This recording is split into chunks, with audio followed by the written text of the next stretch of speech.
મિત્રો આજે આપણે વાત કરવાના છીએ આધાર કાર્ડ અપડેટ વિશે। મિત્રો હવે તમે નવું આધાર કાર્ડ ડાઉનલોડ કરશો અથવા તો સુધારો કરાવેલો હોય અને તમે ત્યાર પછી ડાઉનલોડ કરશો તો એમાં એક નવી સૂચના છે એ તમને જોવા મળશે।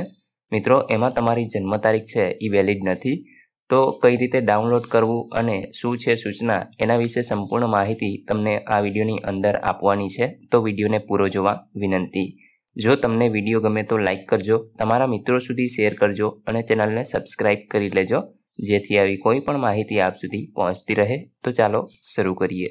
મિત્રો સૌપ્રથમ તો તમારે myAadhar.uidai.gov.in નામની વેબસાઇટને ઓપન કરી લેવાની છે।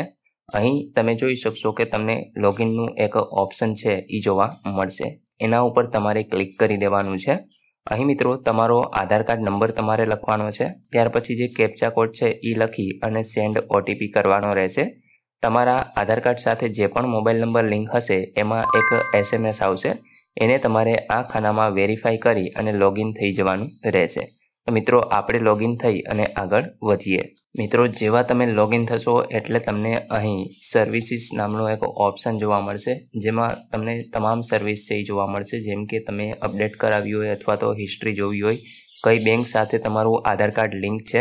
તો મિત્રો આના વિશે આપણે અગાઉ વિડીયો બનાવેલો છે, જો તમારે જોવું હોય કે તમારું આધાર કાર્ડ કઈ બેંક સાથે લિંક છે તો એ તમે અહીંથી જોઈ શકશો। અને મિત્રો જો તમારે વિડીયો જોવો હોય તો એની લિંક હું તમને ડિસ્ક્રિપ્શનમાં આપી દઉં છું, ત્યાંથી તમે જોઈ શકશો। અને મિત્રો આપણે આધાર કાર્ડને ડાઉનલોડ કરવું છે તો અહીંયા ડાઉનલોડ આધારના ઓપ્શન ઉપર તમારે ક્લિક કરી દેવાનું રહેશે। જેવું તમે ક્લિક કરશો એટલે મિત્રો અહીંયા આગળ તમારું આધાર કાર્ડની ડિટેલ છે એ તમને જોવા મળશે। એટલે મિત્રો અહીં તમે જોઈ શકો છો કે તમારું આધાર કાર્ડ છે એ ડાઉનલોડ થઈ જશે, એટલે તમને અહીંયા કોંગ્રેચ્યુલેશન્સનો એક મેસેજ પણ જોવા મળી જશે। હવે મિત્રો તમારું આધાર કાર્ડ છે એ ડાઉનલોડ થશે એટલે તમે જેવું એને ઓપન કરશો તો અહીં આગળ એક પાસવર્ડ છે એ માંગશે। મિત્રો પાસવર્ડ છે એ તમારા આધાર કાર્ડની અંદર જે પણ નામ છે તમારું, અટક હોય તો અટકના 4 અક્ષર, અને જો તમારું નામ પહેલા હોય તો તમારા નામના 4 અક્ષર નાખવાના રહેશે। અને તમારું બર્થ યર એટલે કે 1990 હોય, 99 હોય કે જે પણ હોય એ તમે અહીં લખી શકશો। અહીંયા હું એક્ઝામ્પલ તરીકે તમને બતાવી રહ્યો છું, તમે સ્ક્રીન ઉપર જોઈ શકશો। કેપિટલ લેટરની અંદર જ તમારે પાસવર્ડ છે એ લખવાનો રહેશે।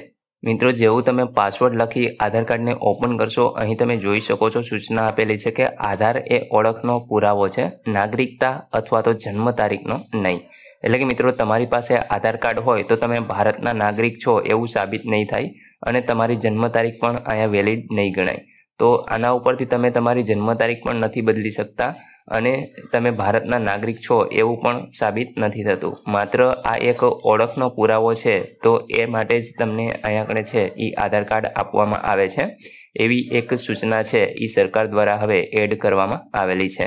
તો મિત્રો આટલી જ અપડેટ છે એ હતી। આશા રાખું છું કે તમને આ વિડીયો ગમશે। જો તમારે આ નવું આધાર કાર્ડ ડાઉનલોડ કરવું હોય તો તમે જે પ્રોસેસ આપણે બતાવેલી એને ફોલો કરશો એટલે તમે પણ આ આધાર કાર્ડને ડાઉનલોડ કરી અને તમારા સાથે રાખી શકો છો। તો મિત્રો જો તમને આ વિડીયો ગમે તો લાઇક કરજો, તમારા મિત્રો સુધી શેર કરજો અને ચેનલને સબસ્ક્રાઇબ કરી લેજો જેથી આવી કોઈ પણ માહિતી આપ સુધી પહોંચતી રહે। વિડીયો જોવા બદલ આપનો ખૂબ ખૂબ આભાર। મળીએ એક નવા વિડીયો સાથે, ત્યાં સુધી જય હિન્દ।